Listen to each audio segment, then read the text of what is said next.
Guys, welcome to our mini blog. তো বেরিয়ে গেছি বৃষ্টির মধ্যে, তার কারণ হচ্ছে বৃষ্টিতে ভিজতে খুব ইচ্ছা হচ্ছিল, তাই তো একটু বাইরে কাজও আছে, সেই কাজেও বেরিয়েছি।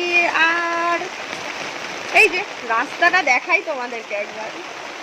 এই ছোটবেলার কথা মনে পড়ে যাচ্ছে, রাস্তা এবং ড্রেন পুরো এক, পুরো রাস্তার জলের জল। ও দারুণ মজা। অ্যাকচুয়ালি ব্যাপারটা কি জানো তো, বৃষ্টির দিন মানেই আমার কাছে ভালো লাগার একটা দিন, ভালোবাসার একটা দিন। আর সত্যি কথা বলতে বৃষ্টিকে আমি ভীষণ ভালোবাসি, কেন জানি না। আর একটা কথা আমি শুনেছি, এটা শোনা কথা, মানে যাদের নাকি বৃষ্টির দিনে জন্ম হয় তো তারা নাকি বিশেষ করে বৃষ্টিপ্রিয় মানুষ হয়ে থাকে।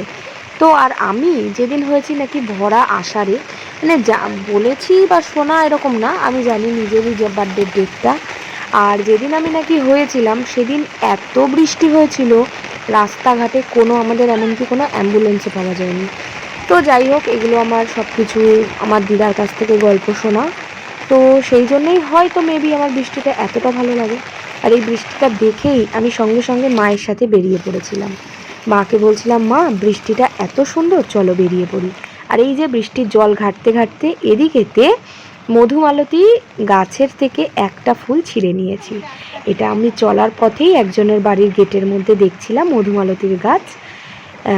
তো এরকমভাবে যাই হোক, মানে ছিল গাছটা, সেই জন্য সেই গাছ থেকে একটা ফুল নিয়ে এই দেখো, সেই বৃষ্টির মধ্যে পাটা দিয়ে ছপর ছপর করতে করতে রাস্তা পুরো ভর্তি জল, সেই জল ঘাটতে ঘাটতে একটা ছাতা হাতে নিয়ে চলেছিলাম নিজেদের গন্তব্যস্থলে।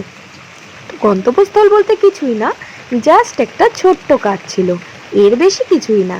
তো এই কাজটা এই বৃষ্টির মধ্যে না করলেও চলতো, কিন্তু ওই যে কোথাও না কোথাও একটা আমার ভালোবাসা রয়েছে এই বৃষ্টির প্রতি, সেই জন্য ভিজতে তো হবেই। সেই জন্য বৃষ্টিতে ভিজে, বৃষ্টি থেমে যাওয়ার পরে একটু চিকেনের দোকানে এসে চিকেন নিয়ে, হাতে চিকেন নিয়ে এরপরে হচ্ছে বাড়ি ফেরার পালা। কারণ রাত্রেবেলা বৃষ্টির দিনে একটু গরম গরম চিকেন কষা আর ভাত বা রুটি যেটাই হোক। তো যাই হোক, আমাদের মাত্রই 4 জন, ওই জন্য রাত্রেবেলার জন্য মাত্র 500 চিকেন নিয়ে, আমাদের বাড়ির লোক চিকেন অতটাও ভালোবাসে না, আমি আর বোন যেটুকুই খাই। তো মাংসটা হাতে নিয়ে এই যে যাওয়ার পথে, এটা আমাদের মেন রাস্তার হচ্ছে শিব মন্দির, আর এরপরই রয়েছে, সামনেই রয়েছে মনসা মা।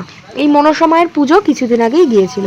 এবার তোমরা বন্ধুরা বলতেই পারো ভিডিওটা কবে। হ্যাঁ, ভিডিওটা অনেক আগের, কিন্তু সময়ের অভাবে আপলোড করা হয়নি। আর এই যে মনসা মাকে দেখিয়ে ভিডিওটা আমার এখানেই শেষ করলাম। তো সবাইকে টাটা।